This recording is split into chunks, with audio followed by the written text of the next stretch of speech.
Ladies and gentlemen, I'm your host, Rick Spizak, here with another episode of Poets of the East. And today I am so fortunate to have Miss Bonnie Proudfoot, poet, artist, raconteur, and blues harmonica player. How wonderful is that? That's just amazing.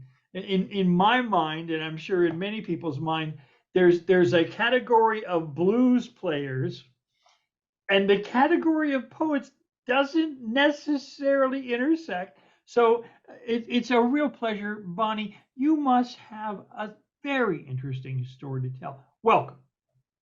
Oh, thank you so much, Rick. It's so nice to be here. It's so nice to chat with you. I really enjoyed listening to you read your poems at SpoFest, and it was so good to make a connection. And I'm really interested in the program, and I'm interested in the poets that you publish. It's just kind of wonderful to find people out there who are committed to doing what you're doing.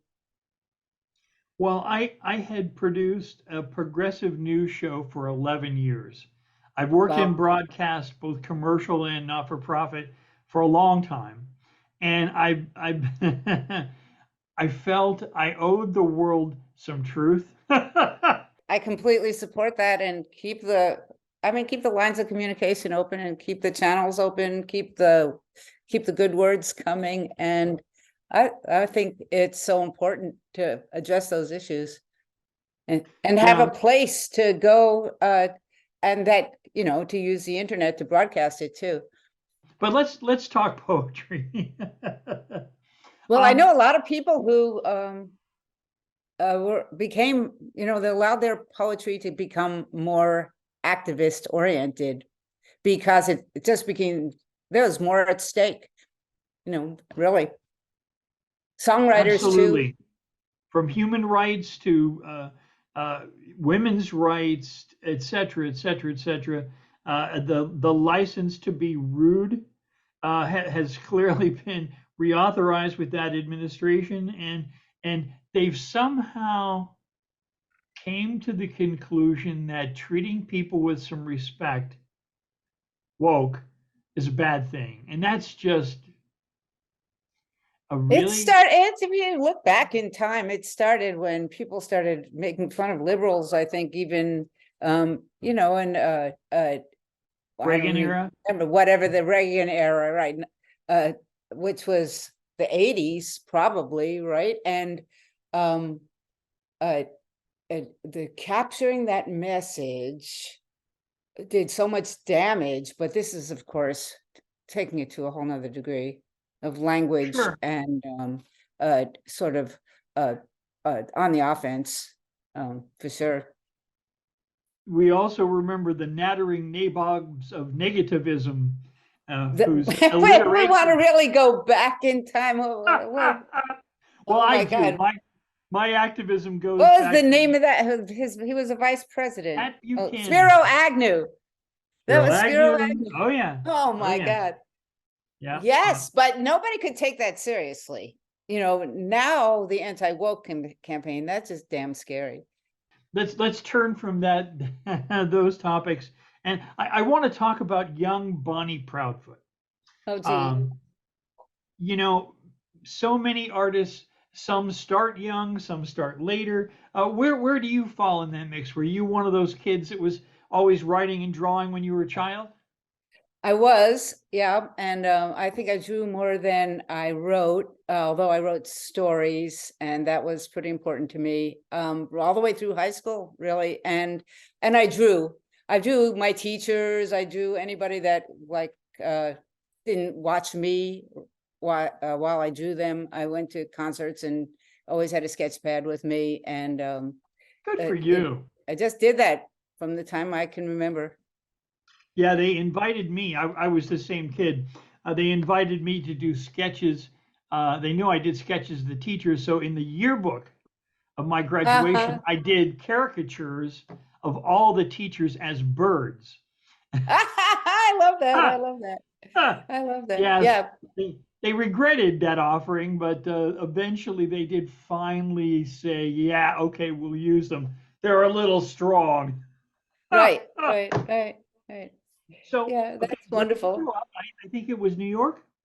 I did. I grew up in Queens, New York, but I didn't stay there. And I went to SUNY Buffalo and almost finished school then, and then didn't complete college. I couldn't make up my mind what I wanted to major in, and I didn't, I knew I just really felt like I had to live life a little bit more before I resolved who I was. I did a lot of um, I took art classes, I took English classes, I took anthropology classes, and then I couldn't figure out where I wanted to land with regard to the profession. So I ran away to West Virginia and lived on a mountaintop for a good long time, and then Oh, that'll went back to college. I went for art and English education, finished that degree, and then student teaching was so traumatic that I decided that I had to go further in college and teach.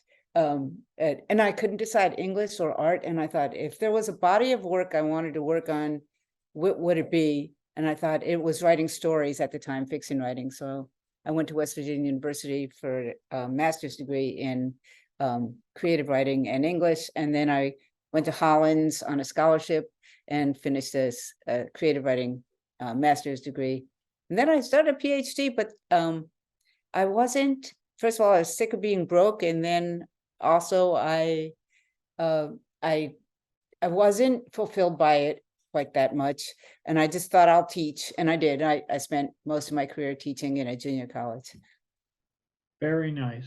Very So nice. that's sort of the path, but although I never stopped doing art, but I always felt like what I could accomplish art-wise, I didn't need the academy for that. I couldn't agree with you more. I decided not to study art until I found my own voice. I agree with that. I agree with that. And it takes And a I was, certain, what age was that for you, Rick?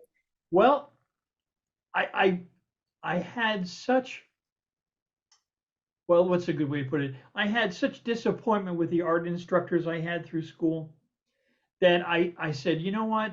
The academic world of art, and then in the avant-garde world of art, I found it in its own way just as stratified, just as cliquish, clannish, whatever you want to call it, that I rejected it. And fortunate for me, I fell in while I was still in high school with a group of light artists who did Oh, performance interesting. light art. Yeah. And to me, that was the perfect synesthetic experience because it allowed me to make music. It allowed me to do words, which I still love dearly, and combine all of that with an image and a moving, dancing experience. I found myself at home. And I said, I remember cutting school in high school and going to Manhattan, getting on the train instead of going to Queens, going up to Manhattan, going to the museums. And I loved light installations. There were all these galleries around the Museum of Modern Art that you could just walk into these galleries on 53rd Street or wherever, and they'd have like light plus illusion plus like ribbons or threads that, or things that deflected the light, hanging mirrors or whatever. And there was something so transformative about being able to enter an environment like that. You couldn't do it. I'm sure probably people feel the same way about virtual reality these days, but well, that was way ahead of its time in the, even you think about Victor Vasarely and some of those other optical artists at the time who played with what we saw visually compared to what our brains thought we were seeing compared to what our eyes were actually seeing. Let's put it that way. yeah, one of the artists I worked with was a gentleman named Kenvin Lyman, who had earned a doctorate of Lumia at the Sorbonne. Oh, how fantastic. Oh my God, the guy was such an amazing dude. He showed me from his books of study that literally light art goes back to Mozart's time. In some of Mozart's performances, there were people doing light installations with lensing and fabric. And he had a quote, I kid you not, from the late 1700s, who said, light art will never be appreciated until it stands alone without the support of music. And I just thought, Oh my. how Oh, how devastating. interesting. Oh, I love How, that. Well, you have wow. to, I'm gonna have to write this guy's name down and check into Yeah. that. And Who was and that he again? was that Ken Van Lyman was the gentleman I worked with. He had a show called Dazzleland Studios, Buffalo Neon and the Utah Kid. And he had his claim to fame at that time was he had done the tunnel effect in 2001, the movie. Well, I'm not So sure yeah. the film 2001, there's a Oh, yeah. sequence where they're flying through this tunnel of light, Right, and right.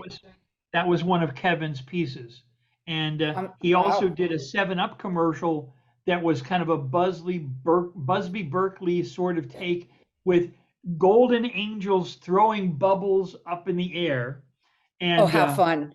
I got to tell you, the close of his show was so breathtaking. Now, picture you're in a planetarium. He loved planetarium domes, right?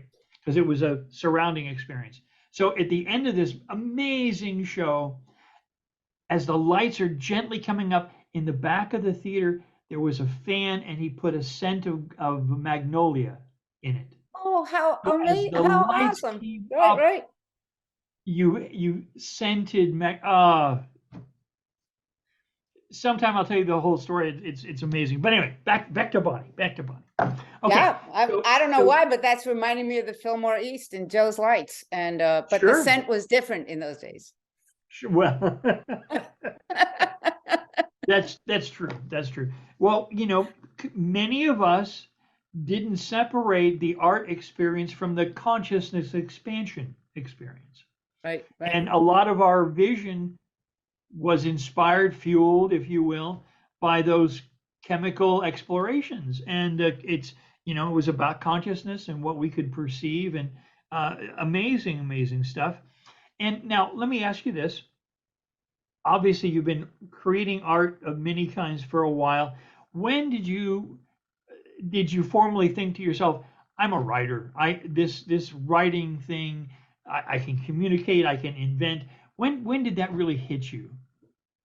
Um, I wrote in high school, and then I went away to college, and I wrote a little bit when I went away to college, but it was very daunting to me. And if anything, I felt like, oh my God, I don't know if I could be a writer. I don't know if I am really a writer. I think maybe because I was young and inexperienced, and that saying grist for the mill, I knew somehow or another I needed that and didn't have it, and wanted a sense of identity that could come through my writing. So, and I went to wonderful readings when I went away to SUNY Buffalo, and it was in the 1970s, and I mean, my goodness, I saw Allen Ginsberg and Robert Creeley and some wonderful poets and fiction writers at the same time. And it seemed so unapproachable, but I sort of always kept it in the back of my mind. And then after I left for West Virginia and started to live in West Virginia, that territory was so unique. And the people I met were so unique. And when I say unique, I mean out of my own experience, out of the world that I'd come of age in, out of the world that I even connected to. And I thought, if I'm going to write about anything, I want to write about what life is like in West Virginia, which economically, from this sense of like, in a way, the time collapsed there. Time forgot some of these little towns and villages. From a point of view of like women and the power of women, or the lack of power that women had, I found it really fascinating. And also, I think from the point of view of, I was an incomer, and I found that really interesting from the point of view of being an incomer, although I tried to figure out how to mediate that when it came to being able to put that into my writing, because then, point of view became really interesting to me. Was I going to look at it from a sociological, anthropological viewpoint? Well, I didn't want to do that. I wanted to be human and not judgmental. And so I became inspired to write fiction and make the characters, the folks around me, central to the story in that way. So Very I nice. think I had needed a subject, and I needed something that I could that I felt was worth talking about and showing the world. And so I began to write stories about, let's just say, kind of neighbors and ex-in-laws and people that I encountered who really lived a very hard scrabble life. And this is in the 1970s and 1980s. Very Tumultuous different from the time. way I was raised. Yeah. Women didn't drive. People didn't finish school past, they barely finished high school. They went into coal mining or logging industries. They were just about beat up by the work they did. And but they were really proud folks. And so I was walking an edge always of how to allow people to tell their own stories and not stand in that way. And to also, though, include my own point of view. What were some of the writers that you found inspiring? Well, at the time, I really loved, like Lee Smith, for example. I don't know if you know her work, Fair and Tender Lady. I loved uh, Storming Heaven, Diane Giardina coal mining book that really talked about a giant flood that happened because of slag piles. The same thing is still happening right now in Kentucky these days. I liked Pinckney Benedict. He had a certain rawness, and Breeze Pancake, the language that they put in their short stories and the tension, but not as many, I loved the female authors. So I had to really okay, there's a lot of guys telling these stories about West Virginia and Appalachia, but really I wanted to find the women who told those stories and see. I love the poet Irene McKinney, who became the Poet Laureate of the state of West Virginia for quite a long time. And see, I was a Buddhist, but she grew up in the same exact town that my ex-father-in-law grew up in a very rural part of Randolph County, a beautiful part of the world, but also, poverty was just so endemic there. And when it didn't rain and the crops didn't grow, people had a very hard time finding food. Yeah, I grew up in Western Pennsylvania, the Pittsburgh area, and we used to go camping in West Virginia, Right. and a beautiful state, but so abused, both the people and the land. Yeah, it's an So extraction-based economy, really. I mean, to be honest, it's extraction-based, wildcatting kind of, in a way. The housing wasn't meant to last. It was, the towns that came up because of gas and oil or because of coal mining, but the companies owned way more than and they still took the money and the profits right out of the land. So yeah, I was not prepared for that. I came because it was a beautiful place, and that I was, and also I was kind of called to the land. I think I was really, and also I think I needed to separate myself from the pressures of what I grew up in Queens, New York, to figure out who I really was, allow whoever I really was to emerge, because you're too vulnerable when you're a young woman to trends and society and family and all those influences. I had to really go, I don't know, 8 hours drive by car into the middle of the woods to figure all that stuff out. Well, many of us turn from urban and suburban living to a rural experience for that taste of who we are now defined by. We're no longer in that city space, in that cultural space. We're in a completely different environment. Who are we now? And Right. I think it's very revelatory. Yeah, it was. And also now I teach at West Virginia University. I teach online, and my heart is still there. Yeah, I don't live in Athens, Ohio. That's only about a half hour away. And even last couple of days being at the Appalachian Studies Association, I mean, I will never be that person who grew up in this area, so you're always dealing with identity a little bit. But I feel like I know, I've spent more of my adult life in this region than not. And I've seen the changes that it's gone through, and I've seen sometimes every little move in the right direction or progress in terms of power for labor, power for educators, power for individuals to fight off like the diseases like black lung and all. Then there's a new way to undermine that. For example, part of the festival they're playing that movie Dark Water and having an introduction by scholars talking about C8 and Teflon in the water, and where else are we seeing that? We're seeing that in Palestine, Ohio, right this very second, right? The same exact kind of thing. So don't worry, everything's okay. Yeah, they're so quick with that. right. Yeah, I have spent a lot of time very attentive to those issues. Right. Now I'm on a tangent. I'm sorry. oh, no, not that's exactly what we wanted to hear.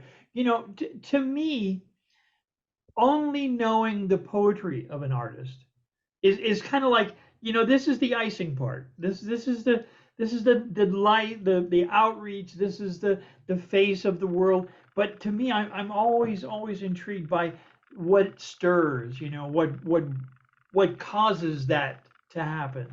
And this is why, talking with you like this is so valuable to me. Well, it's And I think, difficult to understand, like as an artist, and as basically an optimistic person, I mean, even as a mom and now a grandmother of a 1-year-old baby, I feel like I have a responsibility to say what I see in the world, but also I feel like where to stand in terms of whether to be optimistic, or pessimistic, or can you hold both hats at once, sort of as an author, right? And oh yeah, yeah, oh right. yeah. That's a question you always have to ask yourself, I think, I mean, how dark to go, or if you're really angry about something, how angry to get, or how to do that in the way that won't push too many people away too. Absolutely. I am by nature a pessimist, but just to keep myself above water, I feel that I am compelled to be as lighthearted as I can in a very dark room, so to speak. Yeah, thank goodness for language, because language it has its own charm, I think. So that even when you're delivering, like I heard your poems and I love them, and when you're delivering a message that's intensely meaningful and addresses injustice, the levity comes from language. I think, hooray for that. But I Thank you mean, so that's much. the first thing the first toolkit that we have, right? We have to turn to the word and the sound of the word. Well, I'm a big fan of ancient literature, and I draw a lot of sustenance from that. And the lessons are there if you look at the ancients. The character who rode beside the successful triumphant general saying, "And this too shall pass. You are mortal. Don't be confused." The court jester who makes fun of everything to lighten the load, because humans can be just terrible to each other sometimes, really, really extraordinarily terrible. But like I say, that's my approach as well. I try to bring humor to the most difficult I know, situations. and you think about like Brecht and some of those other experimental playwrights. Yeah, Things were just pretty awful then too.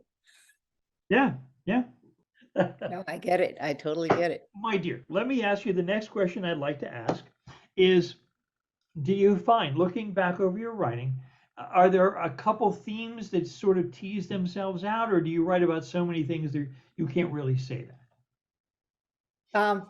So most at first I wrote a novel, and the novel was really set in West Virginia, and it was very rural, and but I'd say it it tried to create empathy for women who maybe had a limited amount of control over the choices that life presented to them, but also at the same time, the integrity and dignity in the way that they dealt with their choices.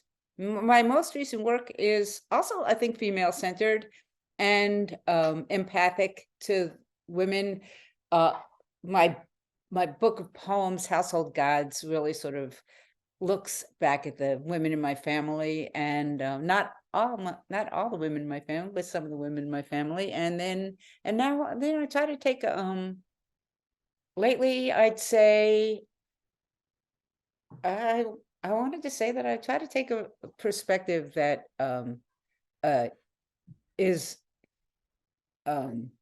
ecological and more feminist and more conscious of the amount of choices that women have or don't have.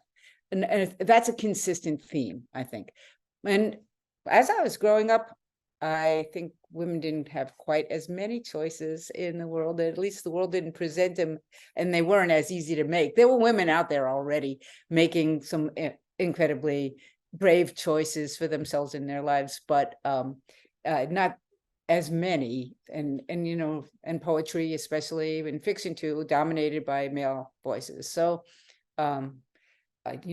but of course there are a lot of people who broke through that. Sharon Olds, and for example, and lots of wonderful feminist poets who have been able to speak their own truths. So I think that's a tradition I'm sort of working in, but also because I was raised Jewish and moved out of that tradition, I am now questioning how much of that what is still connected to me, to who I am. And that's something I didn't address at all in my novel. And now I'm starting to address more of my poetry. So I guess I'm all over the place, Rick. Well, I think, raising, if you will, the feminist perspective is so critical. I was a big fan of 19th century literature, and reading about George Sand and Woolcroft and those folks. I had this. Let's say I was struck dumb by the horrendous truth that didn't dawn on me until my teenage years, how poorly women were treated and remain being treated. I turned this one little anecdote I have to share with you. When I was reading about 1920s, when women finally got the vote in this free country, and I turned to my grandmother because I was reading an encyclopedia in her house. I'm sure, like you, I just loved encyclopedias. So I'm reading this encyclopedia in my grandmother's house, and there's a picture of her and my grandfather, and their wedding vows were in 1921 maybe. And I turned to her and I said, "Grandma, my goodness, how must amazing must it have been to be a young woman starting out life and getting the vote? I mean, my God, what was that like to cast that vote? My God!" And you know what she said to me? This wonderful, intelligent, caring woman. She said, "Oh my God, I've never cast a vote. Oh I don't no, oh I don't no, know oh enough. no, I oh I no. there's no way I know enough to even contribute. How could I do that?" And I thought of this wonderful, caring woman, so committed to her family, so committed to her church, so committed to her community. This great soul of a person, and she had somehow been programmed to think that she Oh didn't have a gee. voice even yet. That's just sad. That's really sad. Yeah, And this was unbelievable. what, 60, probably 5, 66, Right, My gosh. right. Oh, I But can remember when I turned 18 and I couldn't wait to vote. I think you know what I did?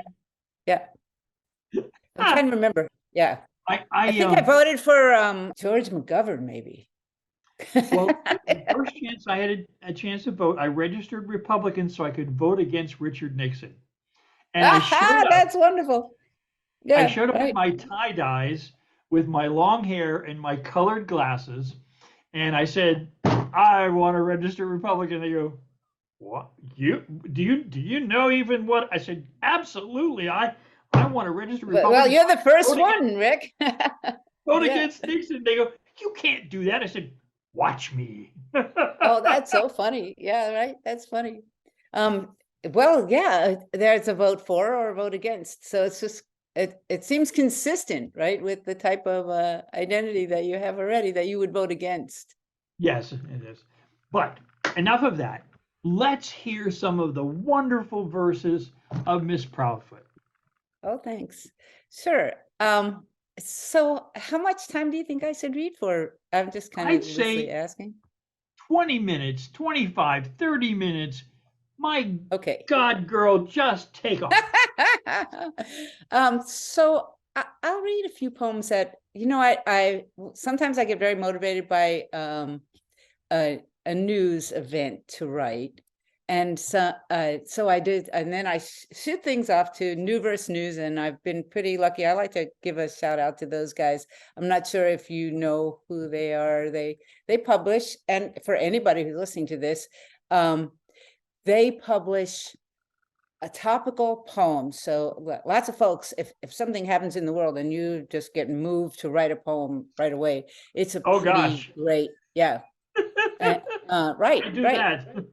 And so I think I like to start with a poem that they actually nominated one of my poems this year for a push cart, which I was pretty amazed Good for at and you. pretty thrilled. Yeah. So I'll just start with that poem.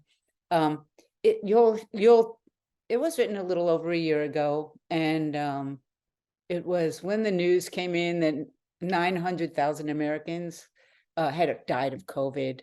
I found that so moving. It's called Table for One. Warm some olive oil. Let it spread slowly across the bottom of a saucepan.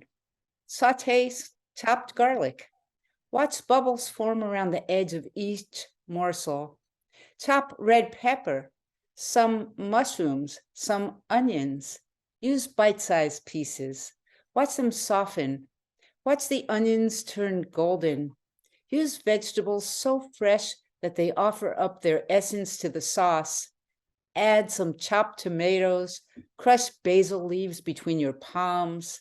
Add a dash of red wine, fresh ground pepper. Meanwhile, bring salted water to a rolling boil. Add vermicelli or linguine. Stir as the steam fills the air. Inhale. Then, one by one, subtract the smells. The extra virgin olive oil, the garlic infusion, onion, mushrooms, the tomatoes ripe and juicy, the warm semolina, shaved parmesan. Subtract the taste too. So the pasta tastes like paper. The sauce, some kind of warmish swill. Add the vegetables add a bland kind of texture, something to chew on, softer than stones, sort of. The red wine is not worth the cost, not really worth the trouble of decanting, swirling. Subtract the guests at the table. Add candles where they used to sit.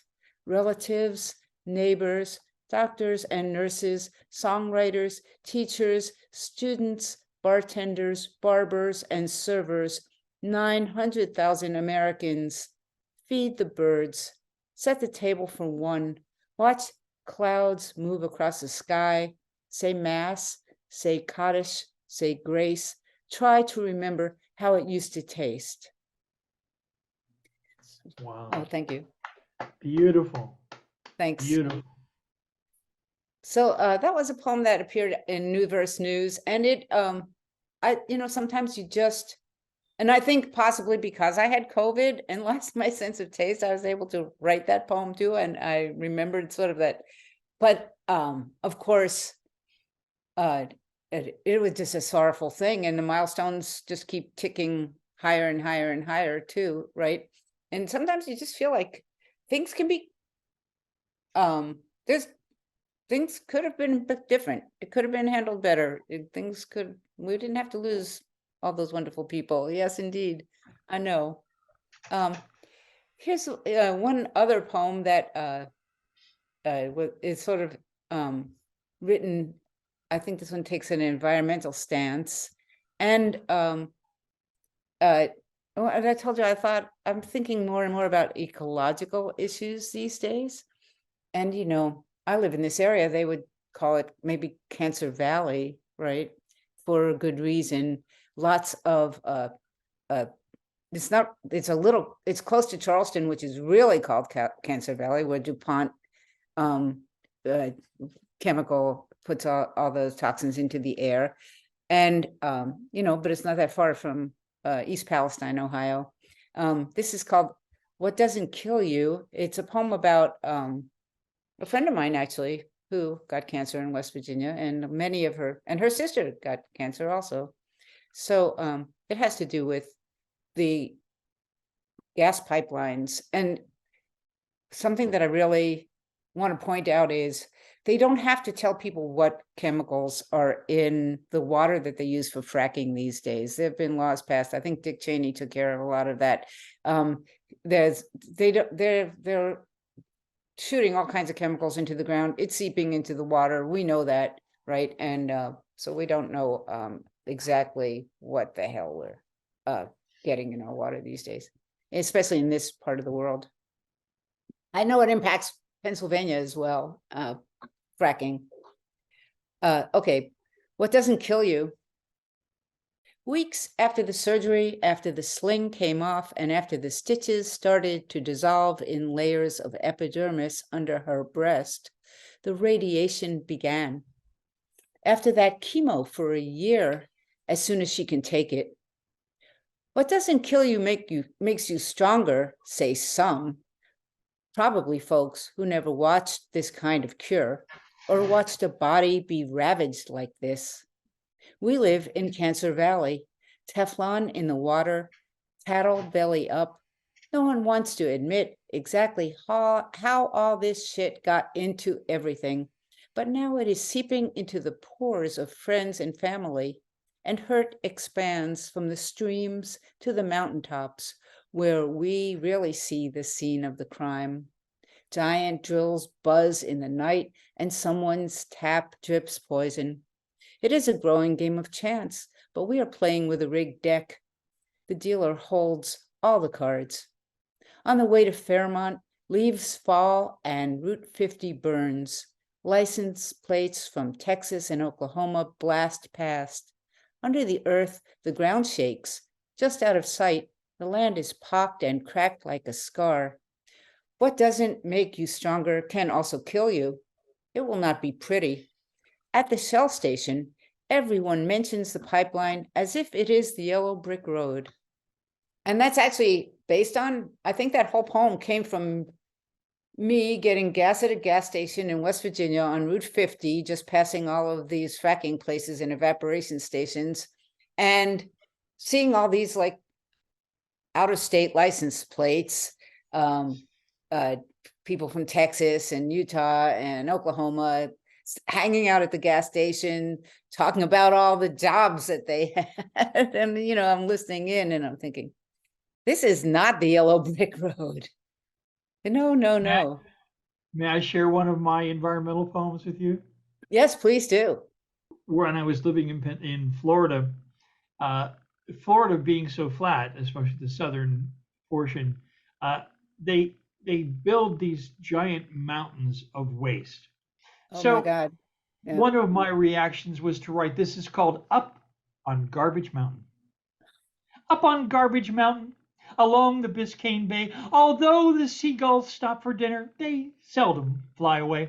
'Twould seem a foul idea to build it up so high. It's not too wise to leave out all that garbage, piling higher, faster, wide, mountain high, strenuous glazes, heat hassle hazes, layers strumming, summing suns drumming, heating stuffed surprise.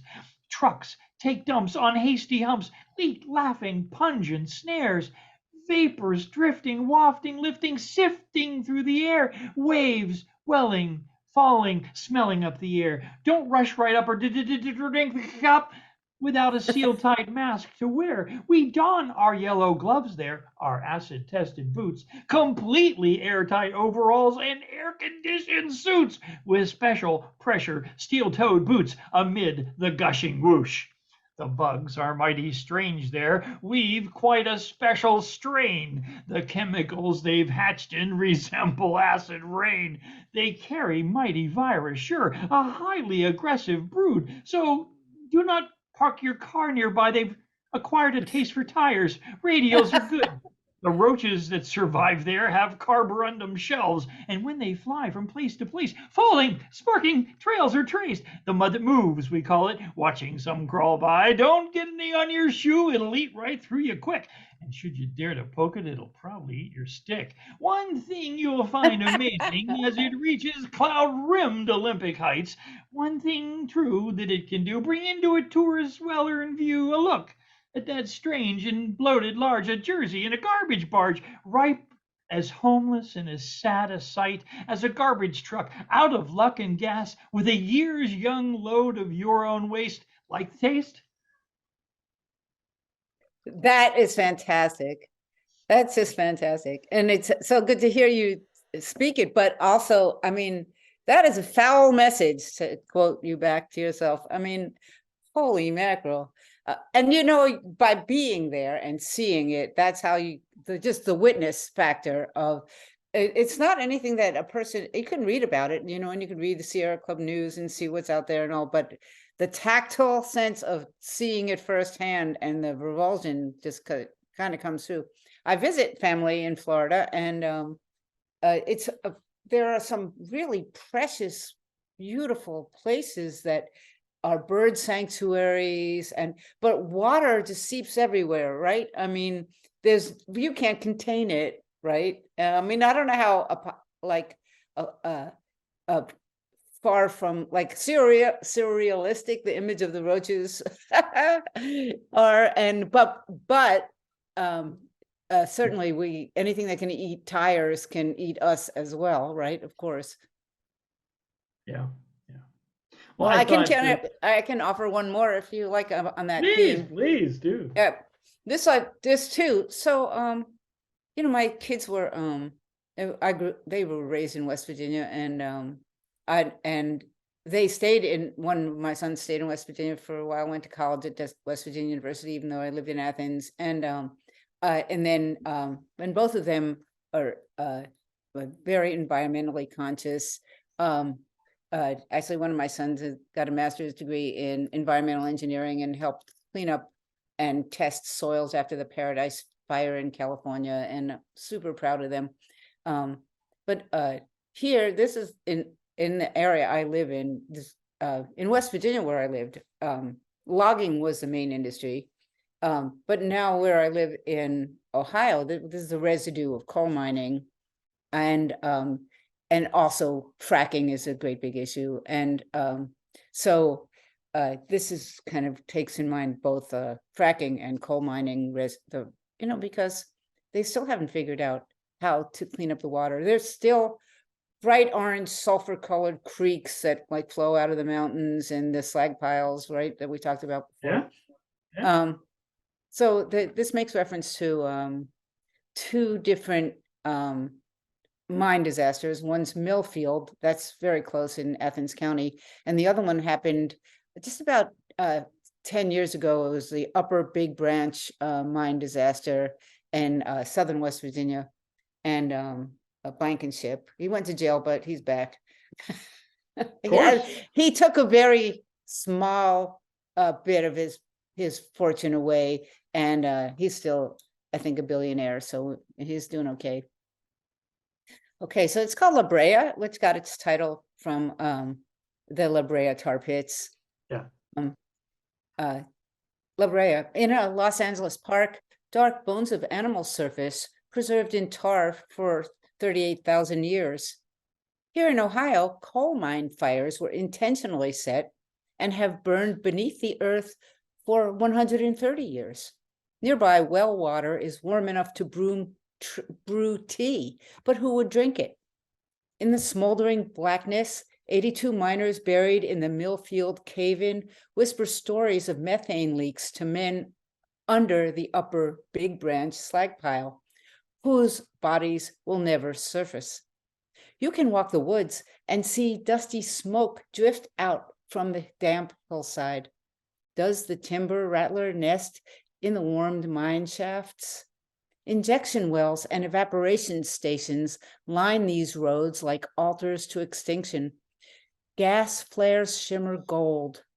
Clouds stand apart from the sky, but are still sky. We've heard that oil and water do not mix, yet here we see that they might do that. This fire, this dark heat, like blood beneath our breath, it seeps into us. Like how we hug our pets closer while coyotes howl, but still we keen to that shrill sound. Will anyone love this place when there is no longer anything to extract? Never mind how the sun breaks the haze. Instead, there is this wounded earth, this forsaken purpose, this pint jar of tar, this dark brush like time seeping through. These uneasy bones stained with age, they wait their turn to rise. So there's a, and to be honest, people come here because of the jobs and there's money and whatever in tracking with, they still are, oh yeah, let's go to this great opportunity. Let's see what else we can pull out of this earth. Never mind the cost, right? So, but nothing ever goes away forever is sort of what I'm thinking there. Yeah, yeah. I can read one more about my own little road Please here, do. if you like. Please do. If we want to stay on that theme, or if you would like me to go to another theme. Anywhere you want to take us, we'll be happy to go, Bonnie. Okay, and I can go somewhere a little more positive at the very end. Sure. Yeah, so let's see if I can find this poem. It's actually, I wrote it because I live on a road that was just recently timbered, and seeing firsthand a giant clear cutting operation, and I live on a pretty rural road. My neighbors, you could sort of see their houses from where we are. I love this place. The people across the street from me, I want to give a wonderful shout out to them. They have 500 acres. They placed it all into the Athens Conservancy. And nice. They do not want one branch, one tree, one anything taken out of that piece of property. Oh, wonderful. Yes, but a quarter mile down the road, someone bought 17 acres, and so clear cut it all. So this is, and it was a sight to behold, let me tell you. So this I wrote this past winter, watching this thing happen on my road. And I called it Manifest Destiny because why not use a big word? Abstract term, but it just seems like it embodies that for me, And I think it's apt. Yeah. I think it's apt. Okay, so here goes. Manifest Destiny. First, you hear chainsaws. Right off, there are more than usual. Not just homeowners and a small crew cutting firewood. This begins to sound like a logging operation, and it is. It's close, too. 2 houses down the road. Echo of bulldozer blades slamming into rock, soil piled and sandstone shoved. Bit by bit, the forest floor is scraped for access roads, carted away. You never knew a machine could spin a whole tree while it grinds off bark and branches, or that a person could walk a mile in the opposite direction and still hear the shrill whine in the air. Imagine a wooded valley, then imagine it barren. 1 month, 2 months, freezing rain, snow flying, then one day, the stake trucks, flatbeds, dozers, skidders, the blue porta potty, and the poplars, hickories, oaks, maples, but mostly white pines are gone. On the ground, stacked scrap, mud tracks, the creek trying to seep its way through silt in the gully. Stacks of logs are sold, someone's profit is tallied, but for you, it's a racket of loss. How the sounds of traffic hushed on that stretch of road. How red cardinals seemed as they preened on the boughs. You recall the well-used fox trail along the berm, just a muddy, rutted landing with piles of gravel and half-buried tires. You stand there now, scanning torn trunks and stumps. Across the valley on the hillside, your eyes find one slender pine that missed the cull, still alive, still green. That pine is your beating heart, or maybe your hope, as tender and green as it can ever be. Beautiful. Very, Thank very you. poignant. It's so hard to know what stand to take, amidst all that destruction. Will it regenerate? Never, probably not exactly the same, not how it ever was. Did they take any steps to? No, not one bit. Nope. They just clear cut, honestly. And that's the way around here, honestly. You expect for better, right? My salvation Yeah, is the neighbor that put her trees into conservancy. yeah. And she's a good steward. There are good people. There are good-hearted, caring people, and I find that very sustaining. Yep. Thanks. Yeah. So I haven't written, not all my poems have that same feeling, not every one of them. Do you want maybe one more or two more? Oh, please, two more. Two more. Okay, that sounds good. Thanks. Let's see if I can find this one. If I can. We talked a little bit about artwork and drawing, right? And so I have let's see if I can find this one. I found it. It's called Taking Notes.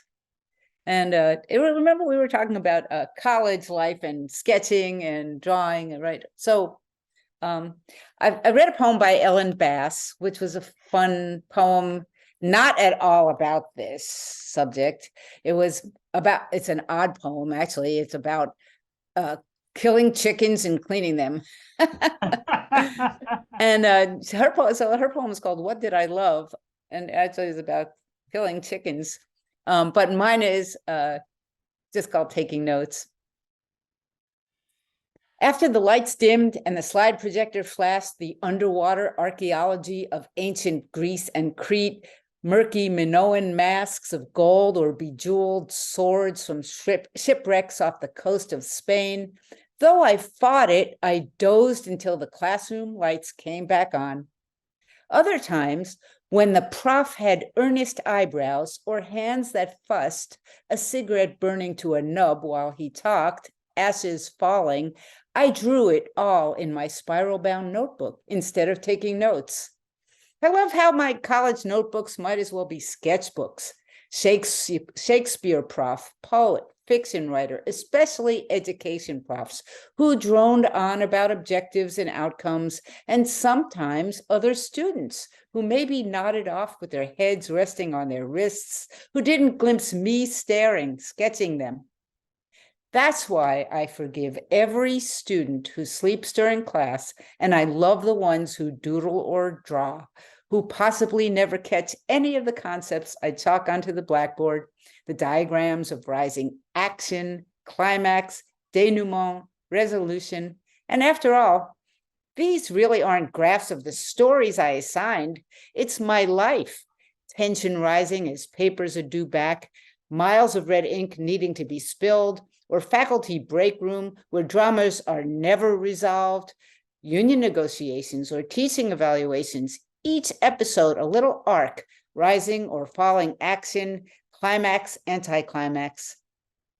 And when I look out over the classroom to check whether the wisdom I dispense has been sinking in, my eyes are most often caught by the doodlers, the ones who likely begin by placing that little graph on their paper, then become swept into embellishment, dots, loops, swirls, lines, or the ones who hide behind the guise of taking notes, but are shading, glancing, studying, drawing me. Those students, the glow bright above their bowed heads, I love them the most. Very nice. Very nice. No, it's Bonnie, it's thanks. been such a pleasure. Thanks so much. I really enjoy your work. I'm so glad. I'm grateful for this opportunity, Rick. And I'm actually even more so grateful for the conversation because it's been a real treat. I'm going to follow your work too and Well, see thank you so what much. directions you head in. I like your website so much. Thank you. Thank you. Uh, it's a rather eclectic piece. There's all kinds of stuff there, and I have I know it's going to take a while to get through it all, but it sure is fun. yeah I did a lot of cartooning during the Bush and Trump era. So, Well, do you want any more poems or are we about out of time let's here? have one more to wrap it up. Okay, so I'll read this poem. It sort of honors my grandfather, who was a Union man, and it's called Hammer. The first tool I ever bought was a hammer at Western Auto in the Central Park Plaza in Buffalo in 1974. I liked the feel of it. Not too light, not too heavy, oak handle, a pretty grain. I liked the idea of having a tool. I wanted to hang posters to fix things, a stuck window that needed a tap, a carpet runner that curled on a stair tread. I liked how the metal head went tink, tink, tonk as the nail sunk deeper into the wood. It said, power, power, power. These days, the handle still fits my palm. The wood has darkened, smooth as skin, tough as bone, like the forearm of my grandfather, a Union man, steady and tanned, a guy who dropped everything to lend a hand to anyone. When he died, I chose his scroll saw and drill, some chisels with steel blades that I've used well and misused too, by whacking them instead of tapping, by going against the grain. Nothing can fix everything, though sometimes I want to be a hammer, to use extra force to make emphatic the connection between mind and thing. Sometimes one hit is not enough. I want to hear a chorus of power, power. I want to be a chisel, too, a sharp one. A union can be a hammer. A contract can be a nail. Collective bargaining, shared governance, chisels. Ideas can be hammered on until they strengthen, nailed down, or shaved and honed. Power, power. I'm 20 years older than my Western Auto hammer. I'm still learning what to try to fix, what tool to choose. I know the task is the real teacher. When I look out at this broken world, I still see my grandfather, his steady arm, his sure aim, how right it sounds when it all comes together, when it works. Bravo, bravo. Oh, that's beautiful. That's Thank beautiful. you. Wow. I always ask this one question. When someone, say some young person comes up to you and said, you know, I've been really kind of bit by this poetry bug. Is it worth it? Should I do this or is it a waste of time? What do you say to them? We talked about that in our coffee shop yesterday at the Appalachian Studies. Read poems, write poems, get your message out there. You know, when there's no loss. There's no loss. There's only gain. There's gain for the world. Speak your truth. Say who you are. The more you practice and hone that craft, the more you will figure out your own identity. It will give back to you. Go for it, I say. It's a gift.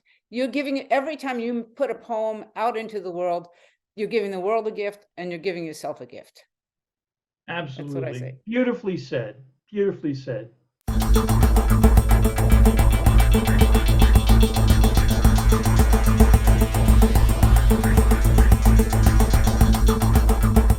Ladies and gentlemen, I have the great honor to be joined today by Mr. Henry L. Jones, artist, poet, speaker, leader of men, and so much more. We'll learn more, even more, when we talk to him. Henry, welcome, sir.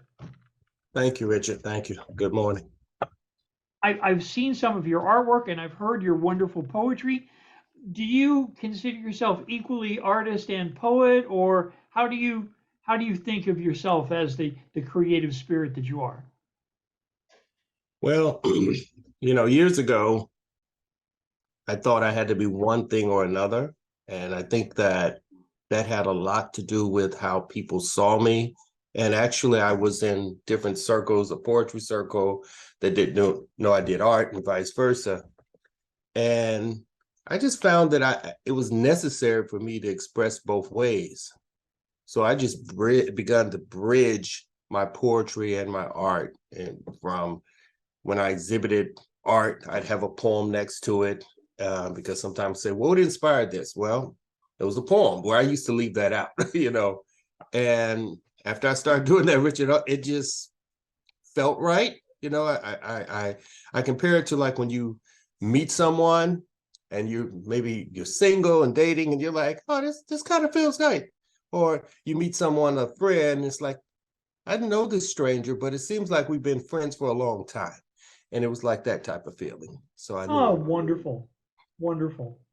Um, first, I gotta ask those interesting. Are they? Is it pottery? Is it woven baskets behind you? Is that your work as well? Someone else asked, no, actually this piece came from, yeah, it's kind of hard. That there's a twin matching set that I got side by side by our window. Oh, I'm in our nice, kitchen. And the nice. baskets just picked up. Actually, I do have one handmade basket that I bought from a weaver. I think that's what, Uh-huh. I'm not sure what the title is, Yeah, a yeah. basket maker. And I was just amazed of the artistry. And then she explained how it's a fine art and the difficulty of being recognized as a fine art. People see it as a crafting. There was a whole demonstration. It made me, from that demonstration, I wanted to go out and find the right grasses and make baskets, but How it's very cool. time consuming. So start collecting baskets because you can put stuff in it and there's a Well, they're cultural very connection. striking. They're Yeah. very striking. So when I see some that don't look like, that look handmade, I just grab them, you know. Yeah. Cool, We cool. decorate with them. Yeah. All right, let me ask you this, sir. Some poets start early, some start teens, some start late. Oh, what about Henry the artist? Were you an artist as a child, writer, painter, etc., or did it come later for you? I was writing and creating art way back all my life. Excellent, And excellent. I think all of us can relate to drawing something and then the parents, "Oh, that's beautiful," or things in school, or the parents will put it on the refrigerator and give you that little applause and so forth. But I constantly drew. I just told someone not long ago, my brother and I would go visit our grandparents in Louisville, and we slept in one of my aunt's bedroom, big family. And in there, my grandmother, I remember finding the little package for her oh my God, her stockings. And in it was this white cardboard. So I don't know why they were in there. So I'm finding the different types of packages in the garbage, and they had like a white backing, just cardstock. Yeah, yeah. And I remember just taking them out and I asked for a pencil and I started drawing things. And back then I was at the age drawing a lot of comics, Oh, monsters, stuff yeah. like that. Oh, And yeah. oddly, they must have been given to my mother because when she passed, Richard, I got a box of stuff.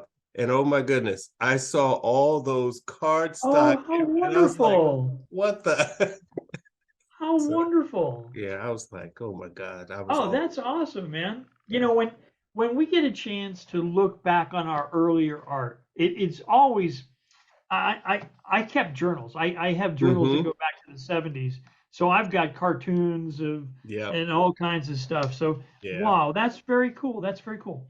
Now, yeah. let me ask you, most of us have, even though we have artistic leanings or tendencies, we kind of have this thing in part of our brain that says, okay, yeah, yeah, that's nice, but Right. you got to find some kind of job. You got to find work. Yeah. It and then again for artists like us, we come to another port and said, look, I don't have a choice. I mean, I got to create. I just Right. have to find a way of making that work. Right. When you thought of yourself and kind of admitted to yourself that you were going to be an artist, um, did you think of yourself more as a literary artist or a graphic artist or both?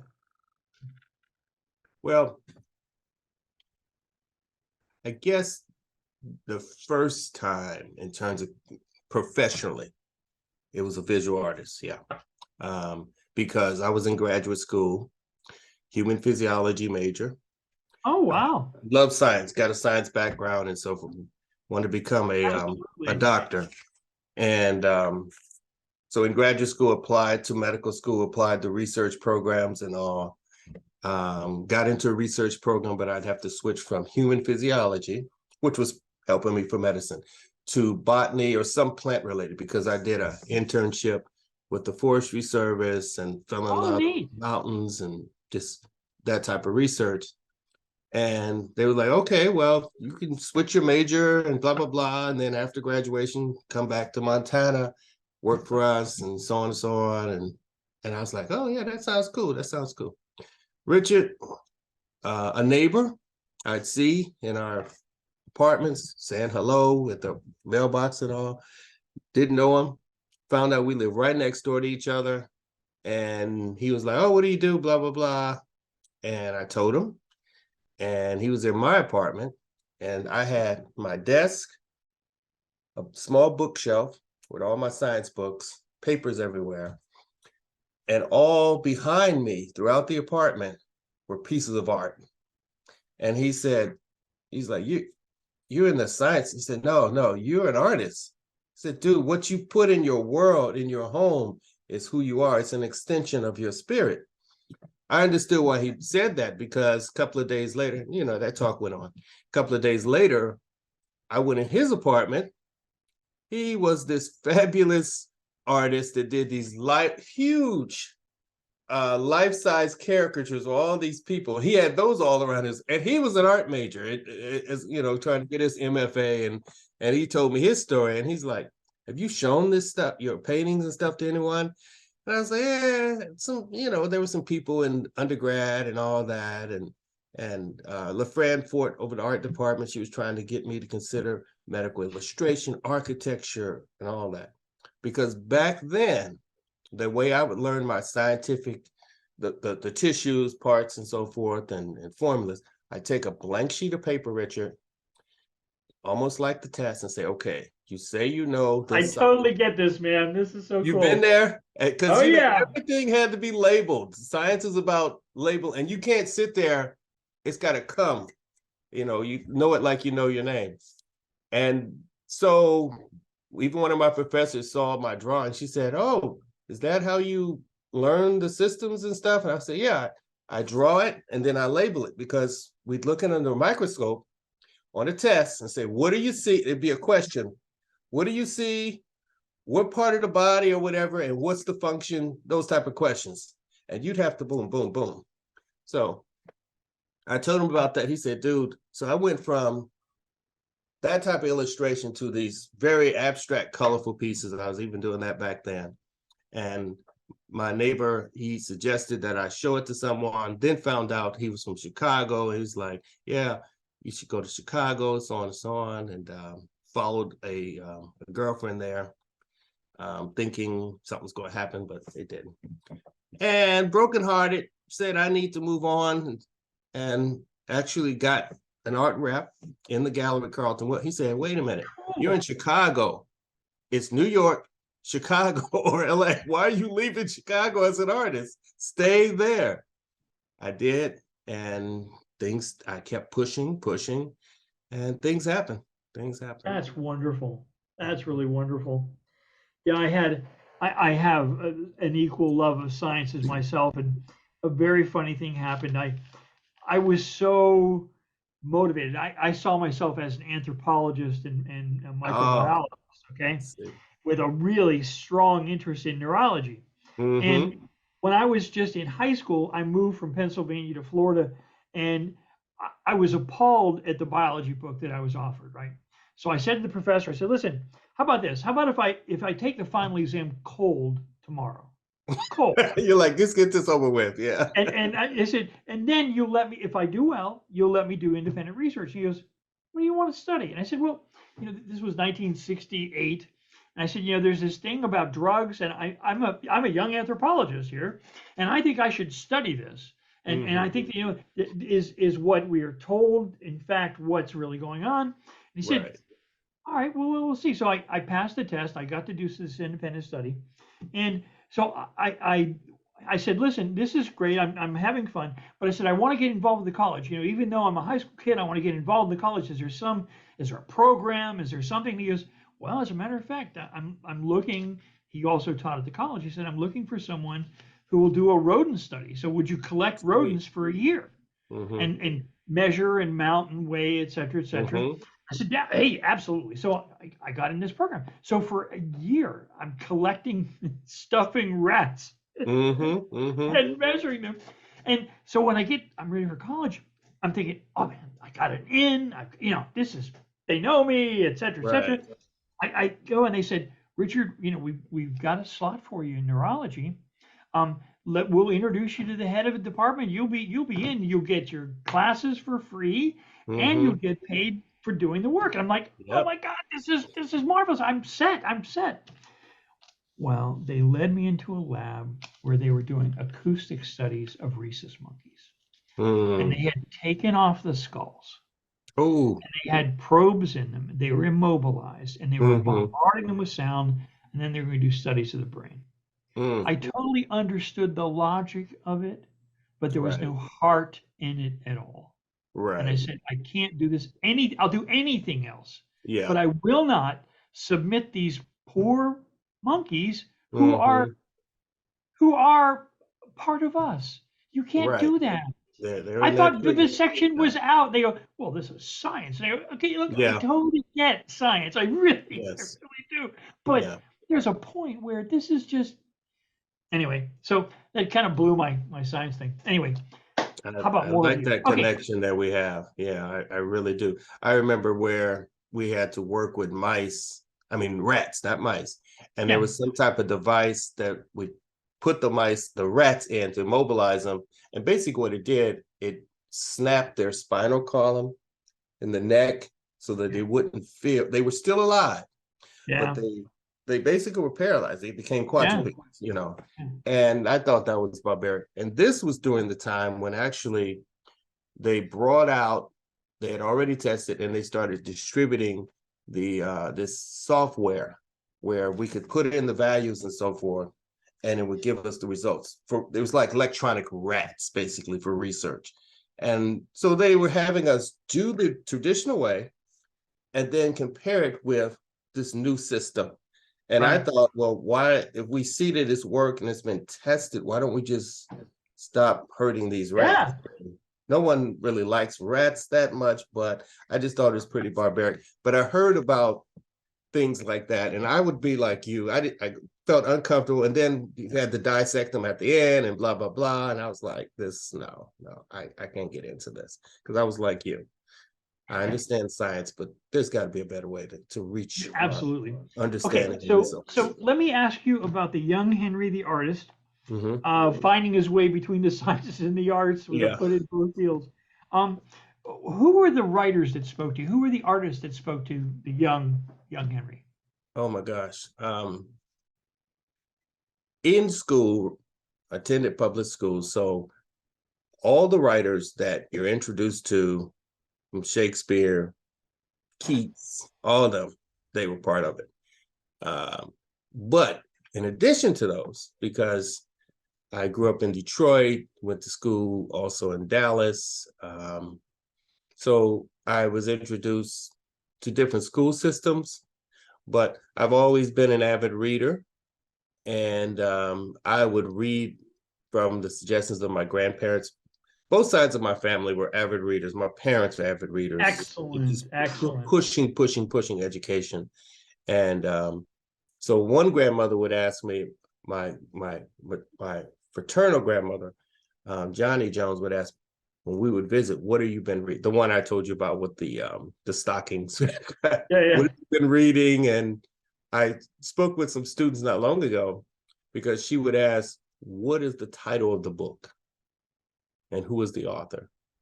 And tell me about the author. And it was later, back to science, it was a test. There was this one professor, Richard, and we had this test, and at the last test, the last questions of the test were, what is the name of the book and what is the author's name? And below it, he had a footnote. If you cannot provide this information, you have flunked the test. Ooh. And a lot of people flunked the test, but Henry did not flunk the test because my grandmother would tell me, you have to know the book and understand who you're writing about. Now, that being said, I have a long list from Edgar Allan Poe, but just about every author that was introduced in high school, undergrad, middle school, and younger years, I just like. And racially, my identity, though, I got into Langston Hughes. I have a book that I came across, New Black Voices. If you come to my house, go to our bookshelves, you'll see these books that I've read, and along the spines of the book, all these cracks because and folded in pages because I just read and read and read. Shanghai, Nikki Giovanni, Elliot, Zora. Elliot. I mean, just so many because I was speaking with some high school and they said, well, who? I was like, just about everybody. And I had a habit of referring to the authors by their first name because I felt so connected to their work. Yeah. Yeah. And art, I grew up going to museums a lot. Excellent. I remember going to museums. My maternal grandmother was a portrait artist. And she was my first influence. Yeah, Jessie Overton, where she had a corner in her living room where she had her easel and a little table, that traditional setup. And she would work mainly commission work from people. And I would want to touch the brushes and put my finger in the and all that. Well, long story short, with all these distractions, she would have me look at certain things that she was drawing, whether it's a picture, and ask me to look for details and so forth. And I would stare and then ask questions later, and she would have me, in a similar to my study method I explained earlier, close my eyes and try to recreate the images, because she said the image has to be in your mind.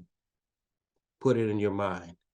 And if it's emotion, I've learned to attach the emotion, the image, and even the moment when I'm thinking about experiences. Right. So that exercise really helped me.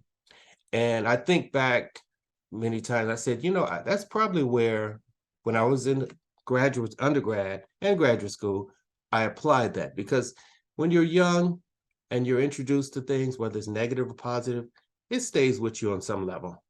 Yeah. And when you're looking for something, it comes back. If it's negative, you're like, ooh, I don't want to embrace that. If it's positive, sure, you find it enriches you. So you had this wonderful background with family on both sides, encouraging you to learn, taking you to museums, artists, working artists in the family. What a great start. Now, when you find yourself, kind of committed as an artist, and now you bring your text in as well, when is that basically when you said, with the chance to get some showings, I'm an artist, this is what I'm going to do? I found that all along it was something I had to do. People refer to the calling and that desire and so forth. All that wonderful stuff that happened was a good foundation. There was some experiences. I don't pimp pain, because I know it's important and it's very therapeutic in the arts. And there were things that I had to express and even relive. The good side of having a detailed mind in terms of referencing things is and there's a downside. And there's the bad side. When you, as I say, it's like looking at a movie, but unlike saying, oh, I've seen that before, you re-experience things. So in terms of that I was able to take my pain, tap into those things that happen,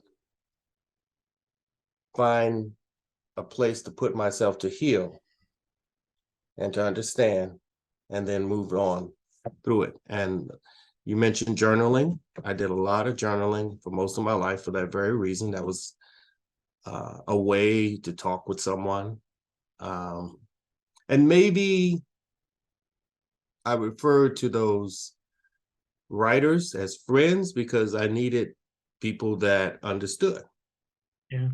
You know, and it helped me to understand them too, because if you refer to someone by first name, it's like you have this close relationship and understanding, you know. And when I read things, I understood I believed I understood what the writers were talking about. And then when in class, I would just speak and speak and speak, and the teacher was like, "You really?" I said, "Yeah, I did. Edgar Allan Poe was cool," you know. So reaching that point of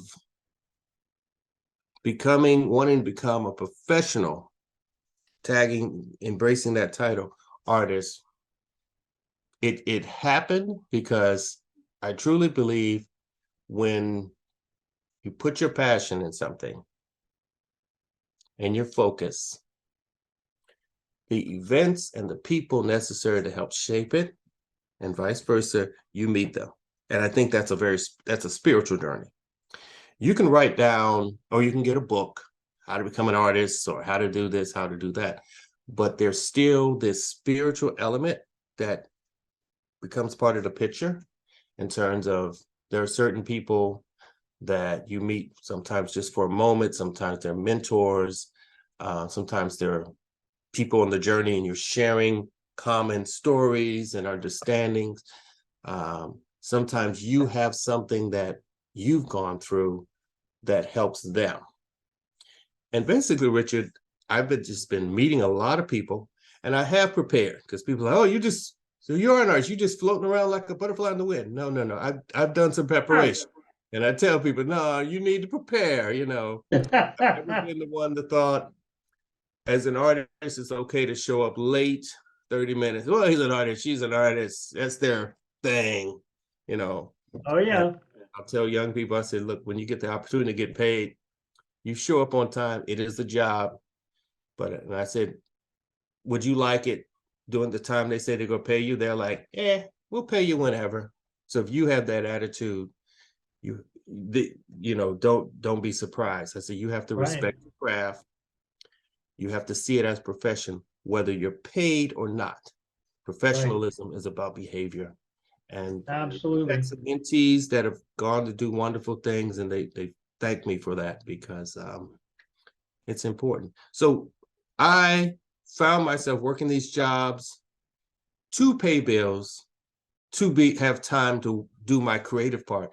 And I was so exhausted, I wasn't doing anything creative. That manifested in a negative way. And I remember I met a woman and her husband at a post office in Chicago. And this was back in the day. I would carry my portfolio and samples, couldn't afford the photographs. I had my original stuff I'd show people. Oh my, yeah. Said, "Are you an artist?" And I was like, yeah. And she's like, "Can I look at your work?" And of course I'm like, yeah. I'm showing it to her. And she's like, "Well, what do you do?" And at the time I was working at a hospital. And she said, "Well, how much time do you put into your art?" And I was like, well, that's the problem. I really haven't put a lot. But on days off, I would get out there. But in terms of creating new work and all that. And she asked me this question that still echoes. If you worked 8 hours like you did at the hospital, giving your all, do you think you can make more money than a child flipping burgers? Because I wasn't paid very much, about that same amount. And I was like, well, yeah. She said, well, if you believe in your art and you put in the time, you will make that and more. Because you haven't tried, have you? I was like, no. Now, her husband in the front, I don't know if he had some type of dementia and everything, but he was an artist, old, and she explained, because he was looking at my work too, and he was like, yeah, these young artists, they steal this, and he started mentioning these younger artists and stole his style. But all his life, he didn't put that time into his work, she explained. He worked for the post office. He was a plumber. He was a this. He just listed all the stuff. And she kept telling him, put your time, work your butt off like you do for these companies, and you are to get out there. And she asked me to promise to try that. Wow. Richard, it was the scariest thing in my life, that leap of faith. I quit. And I said, okay, because she said I can always go back and get those jobs, which is true. You know, these side jobs, I've been a waiter, I've been this, you know, you can get those. But the opportunity to create your art, it doesn't come, even though you have a talent. And I've met artists that say, well, I'm doing this, when I retire, I'll get into my art. I see a young man, you're this. But when you get a certain age, you deal with medical issues. You have less time, you have less energy. And all you need at a certain age is one medical condition or one fall to go put you back. And all that art you promised yourself that you do, you don't do. You don't do. That's profound knowledge, man. That's really cool. Yeah. So I'm all about truly working your butt off to pull out what you have in there. And a friend of mine, Stella Reed Patterson, she calls me prolific, because she said you're always, and it's not working like a workaholic, but it's working where I'm pulling out, because I do pace myself. In the early days, I had some exhausting issues and stuff, but now I pace myself. I look for ways to bridge things so it's not as difficult. Well, we have gotten a wonderful entree into the world of Henry Jones. How about hearing some of your writing, sir? Oh, thank you for asking those questions. I love interviews where people are asking questions, but from a different perspective. Because I've told the story of my grandmother, both grandmothers before, and I'd like to read this poem, Waiting for Justice. I didn't mention earlier that my art, my literary work, they tend to deal with social issues, historical events, personal experiences. And because of the climate of today, the political, social climate of Black and brown people, of course, this is so much coming out. I have a poem titled, I Am the Eyes. And I read it somewhere.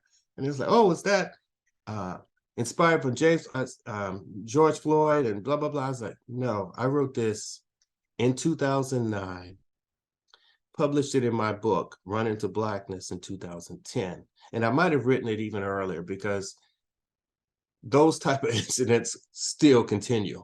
They still continue. And so as a child, I collected things. And one day, I'm going out to the back door and I see these trail of ants, and I'm thinking, oh my gosh, so they're trying to get in the house, this, that, and the other. And I looked at those ants. You can read that as a science lover. And I'm always fascinated with ants, because people talk about aliens and advanced civilizations. And I'm like, we don't try to communicate with the ants. Maybe that's why they're not trying to communicate with us. I mean, basically, that's a good one. They're 5,000 years ahead of us. We can't even fathom their technology and everything, expression.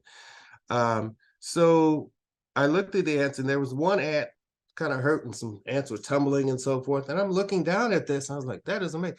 And I clicked in my mind, I said, wow, I bet whoever's out there look at us and say, what the hell is wrong with them, you know? And so this poem was inspired from those ants and social injustices, called Waiting for Justice. Eyes watching again, the historical lens burning, running away, Black ants looking for relief beneath the glass. Now comes the children's boots, stomping and laughing at the many lives perishing under the soul's crushing souls. But preys on the helpless little Black ants wanting sugar, just to survive in their burrows. Hidden valleys to the queen, lost her pyramids in the crack raids, so built hills preparing for rain. Little Black ants want to thrive as they see so many smashed, smeared remains of bloody parts, forensic art sold cheaply, mass evidence of psychotic nature and deliverance of genocide, the oral stories of survivors, quivering, just trying to hold on, called junkies in disguise to hide from the therapist's probing eyes, entertaining gaze, look amazed. How long will the ants fight? So many torn families, wretched of the earth, climate change, the diapers of orphans being made, but here the dead echoes silence, which resonates to the living, through the Pharaoh's chambers, etched on the walls, where to go, but afraid of the ancient truth. Shadows among the lies told, but there's so much darkness, unable to see, their chapped lips to scream or whisper, crying out for justice still. They hear the quakes now below, hiding in their homes, protecting their remaining babies, knowing any moment they too will be crushed by the hateful innocents who are just being kids, learning to kill while dancing, knowing the power of the knees. No longer are chains or whips needed. Besides, children just love to play. They don't know any better. These little black things really don't matter to anyone. As the ants feel and hear the quakes pounding on their heads, unable to sleep at night, can't seem to remember history, which helps to destroy their vision, so they must become numb and begin craving lace sugar to eat, just trying to work the dream. Make each generation better, but none of this matters now, as the ants wait clinging inside their underground tunnels, wanting to run away, but there's no place to run. Those railroads to freedom are gone. Harriet's paths of footprints seem to be no longer wanted, but still surrounded by fear, knowing there's no place to go. The violence is in the grass. When they walk around, people follow them to go home. Like this incident to disrespect, it's just something that happens. Who showed these children how to use their knees for joy, to destroy, jump high enough to rise in the world, to become mighty Greek gods worthy of sacrifice with bloodshed, then mount their statues on buildings? How many dead ants are needed?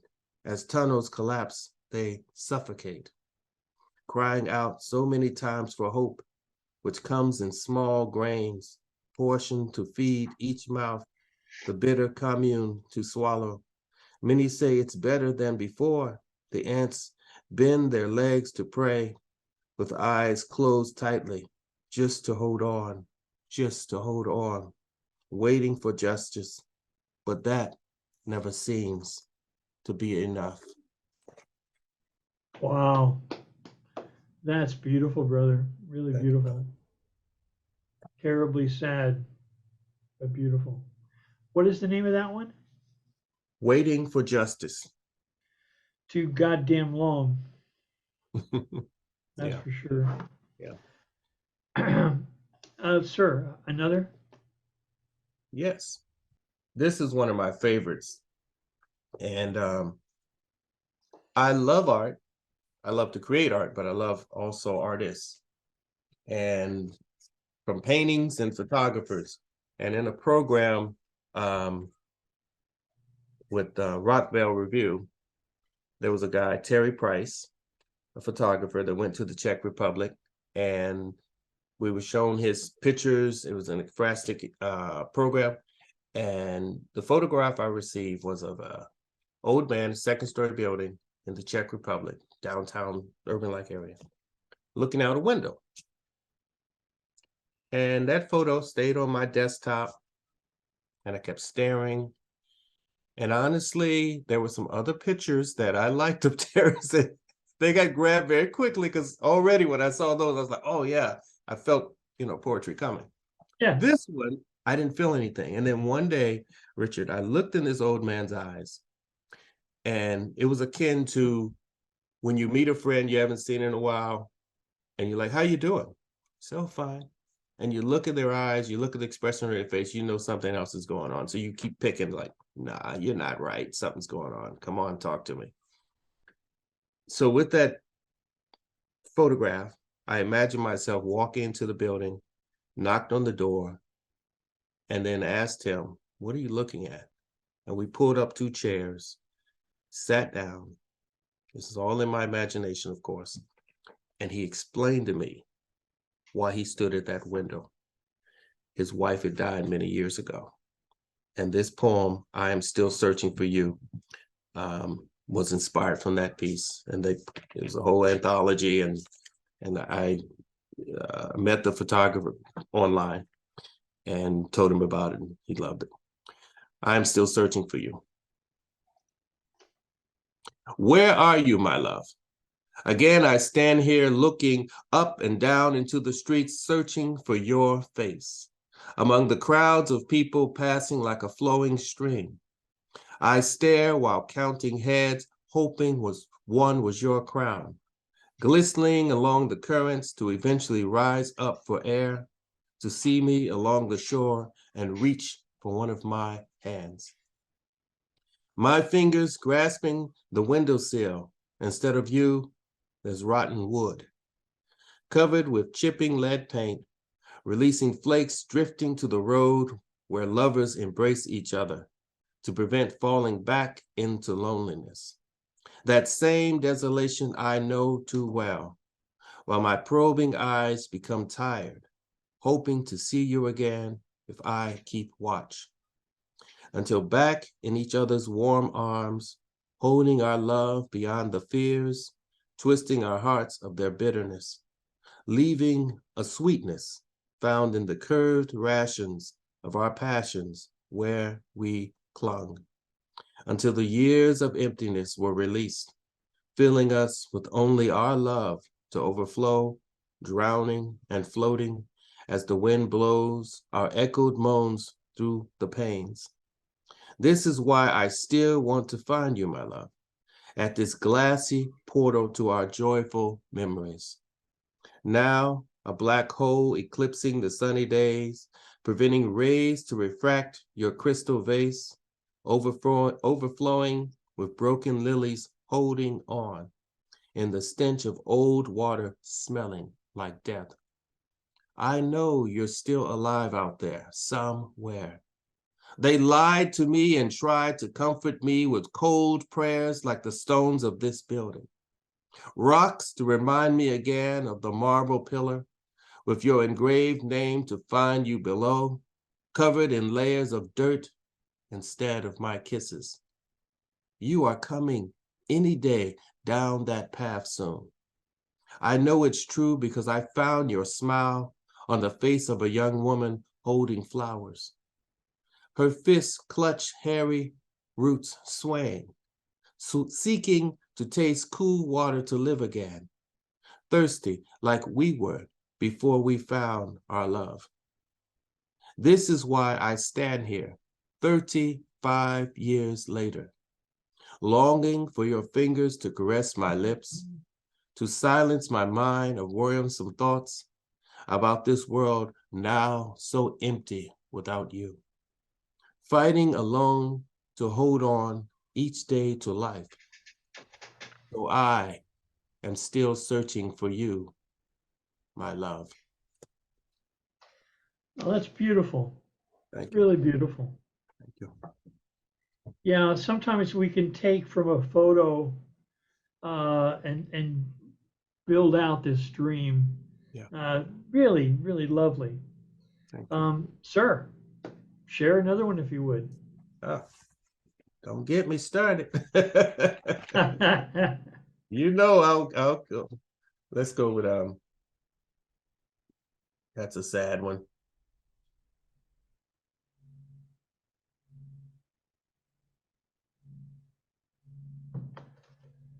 An artist, an older poet told me, James Floyd, they call him the Jefferson Street poet here in Nashville. He told me, when you share your poetry, leave them with something to smile about. start with something to smile about. And I was like, that makes sense. Because and I remember a scholar talking about knowledge. You want to give people sips. You can't get them drunk. And and I was like, I kind of combine those two things, because you can write something that touches people and hits them hard. But I remember reading and rereading certain things that weren't necessarily painful and deep, just, I don't like to use this word, but nice, comforting. There we go, comforting, and I've written those things.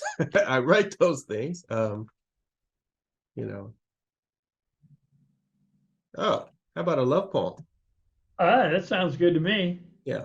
And it's not all that and hard. Yeah, well, my heart hurts. The aftermath. The aftermath. There's always a special audience for those. Yeah, that's true. It's true. And have you ever been to a poetry thing and you're like, oh, so I plan to read these, but everyone's reading these type of poems? It's like, huh. As a matter of fact, you're absolutely right. I was at a poetry group for probably about a couple years, and this one gentleman had written a lovely little piece about eating a sundae off his naked girlfriend. And I'm writing political stuff, environmental stuff, and it's getting a decent response. But my God, this guy was getting such a powerful response. I thought, what? Sometime I have to write one of those just to see. Yeah.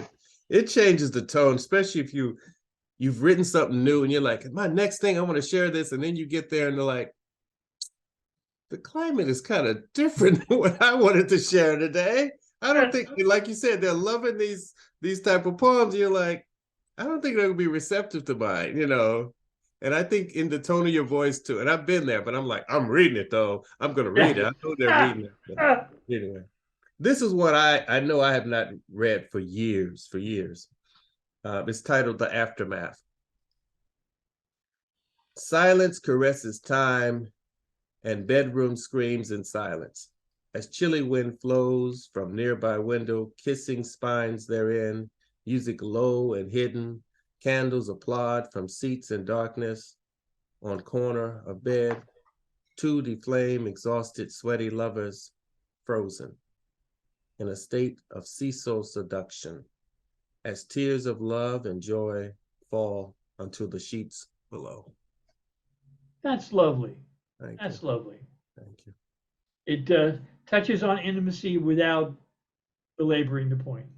Yeah, I write poems about intimacy. I mean, I don't get into I call it pornographic poetry, man. It's just like bam, bam.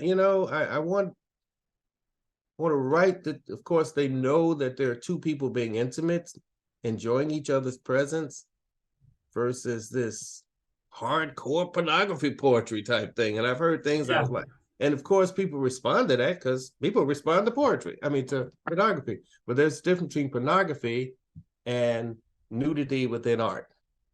Yeah. May I read one for you, sir? Yes. Oh, I love your work. Yes. Well, thank you. You're a very generous man. Let me read one. This is very fresh. It's called The Universe. Okay. I wrote this. I was trying to come up with an idea that was like a really big idea. And I thought, okay, let's write one about the universe. The universe, of course, is all that matters. Nothing worse, nothing neither thinner or fatter. The lazy, crazy, mad hatter stays the course. No such curse without remorse, not even in the other purse. Of it all encompasses everything, including, of course, your brand new, shiny, diamond-plated, primal, understated pinky ring. No, not ever, no ever edge, no separate thing, no spilled beverage. Replacement rings, no such thing. Outside the box, the chasing fox outwits the dogs, soaring over reality, scaly, mossy, hairy, glossy, half-drowned log. You might think, get outside, when some brassy, classy bell might ring, or in passing collide with some other thing. Be sure we're clear. We encompass a lot, even all of energy, everything, my dear, by heaven's trumpets hot with beer. You might detect from the smallest sound gravity's far-fetching grabbery unchecked, profound, detected, not misdirected, an old background microwave radiation reflected, and that old misnamed Big Bang kind of sort of redirects. Well, what do you expect? Hunger pangs? Some misalignment of synergistic waves, all matter, all distance, all energy, come what may. It even includes the blanket that almost nearly hides you away. All that matter, both dark and light, even inclusive of old Jim Morrison's Endless Night. Every quanta of energy included, even from the classic cosmic microwave I concluded to the laugh track playing on the sitcom you're swaying, Everglades never made. Even the muted reflection of your pewter astrolabe, the ringtone of your ever close clutch phone just played, and from your next door neighbor's backyard barking dog to the frog there, creakily croakily frogged, where, my dear, spotted doting on your floating moss encumbered log, all this exercise, this, of all there is intended solely to give you this sparkling, divinish kind of kiss, of all and every I compute, is worth more than any Savior's old worn out suit. There is no edge, no thing outside. We're all in this boat here for the ride. So try, my dear friends, when you collide, just try to shear what's here. It's a damn short ride. I love it. I love it. The graphics, the imagery, yeah, the imagery. Thank you, brother. And it was a ride. It was a very spiritual ride from seeing the universe right below our feet and all out there. And do you keep up with the imagery of the orbiting telescopes, the Hubble and all those? There's so much beauty around us. There really is. Yeah. I have never felt so much at home than looking at stars and nebulas. It just seems so much my home. But and here we are trying to do a little good while we're exchanging gases and Right. processing biocarbon. Yeah. Sir, do you want to leave us with one more? Yes. Thank you so very much for sharing this time with us. Oh, anytime, anytime. I talked with a friend this morning about just catching up with things. Even though we have all these ways to communicate, I'm finding that, well, for me and some friends, we're not talking as often because we're texting. And I know I've seen some people at receptions and the first thing we say is, or one of the things we say is, good to see you in person, because you'll see people online. and it's not like we had to wait for that event. We could actually just call someone and, hey, what are you up to? You want to meet for dinner or lunch or so forth, or just come over. All right. It's stereotypic. If poets can't talk like me. It's stereotypic that poets, we tend to write a lot about sadness, depression, a lot. And there's mental illness is placed in the media a lot, from shootings and just things and celebrities coming out and so forth. And I know what mental illness is, because when I spoke, I worked in the hospital. I had a chance to work at in the psych ward covering someone. When I was in graduate school, my girlfriend at the time worked. She wanted to become a psychiatrist. She did this thing at a halfway house, and I was doing basically art therapy there. And there were a few people in our family that had issues. All right, and I've read about mental illness, but then I know, like every disease, there are levels of or certain percentage or levels of how much you have of something. So when someone says they're mentally ill or they're depressed or they're sad, sometimes we self-diagnose a lot of things, but I do know that I get lonely. I feel sad. I mentioned earlier about experience of healing and so forth. And even though you become healed with something, still it can evoke sadness because of those memories. You relive.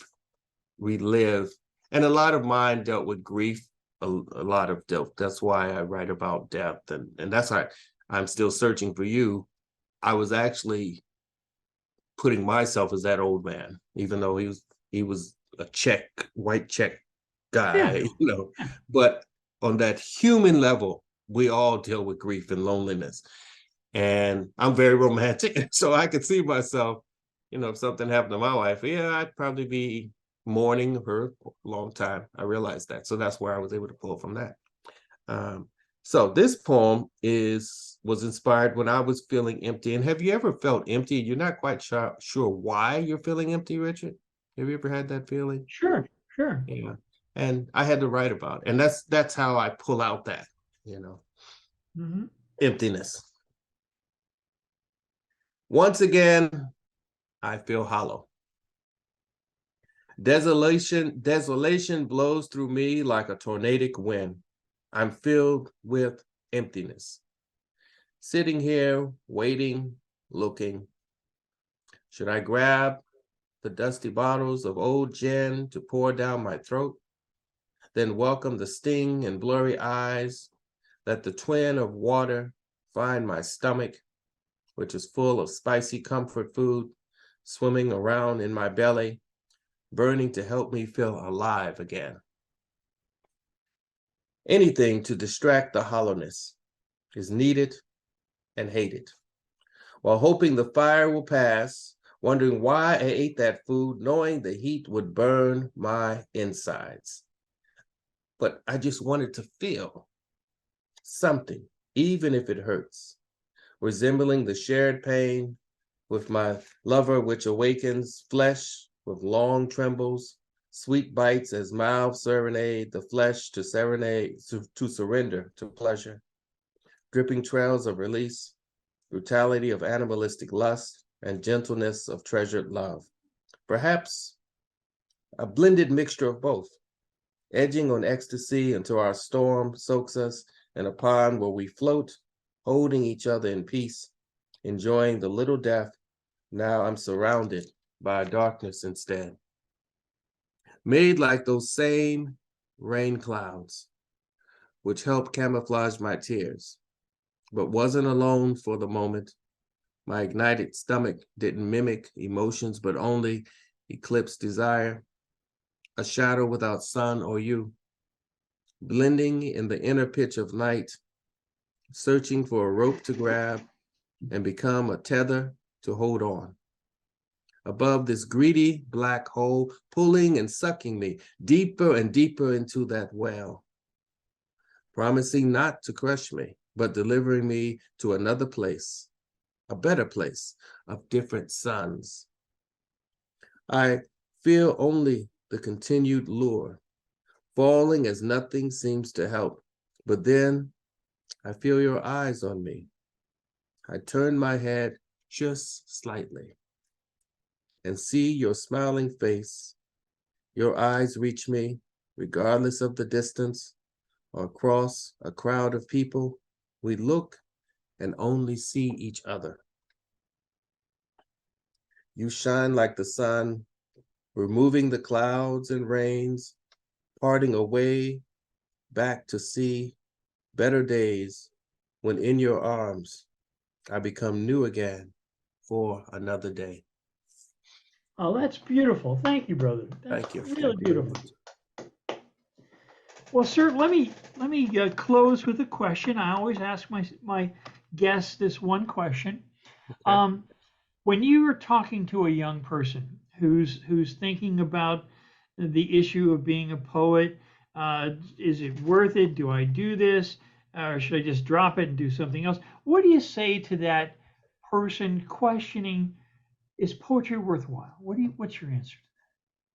Yeah, yes, it is worthwhile.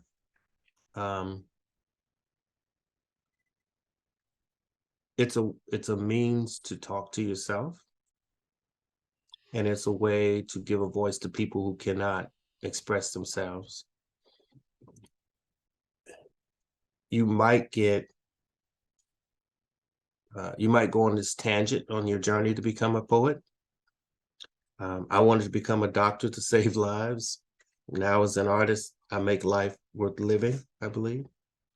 But once you admit to yourself and you accept that you are a poet, which is difficult for many. Oh yeah, absolutely. You have to ask yourself, what do I want to do with this? Because it's okay if you just write it for yourself, but it's wonderful if what you write helps others. And I think that's why Absolutely. we're placed on this planet, to help others. So whatever everybody's got some kind of pain, some type of, abuse and everything. Everyone's been hurt. Anything that one human being has experienced, another human being can experience. You might think it's bizarre and nobody understand. Yeah, there have been others. You're not the first. So whatever you've gone through, or whatever you're going through, I believe through poetry and other forms of the arts, because even though it may not be poetry, find an expression that can help others.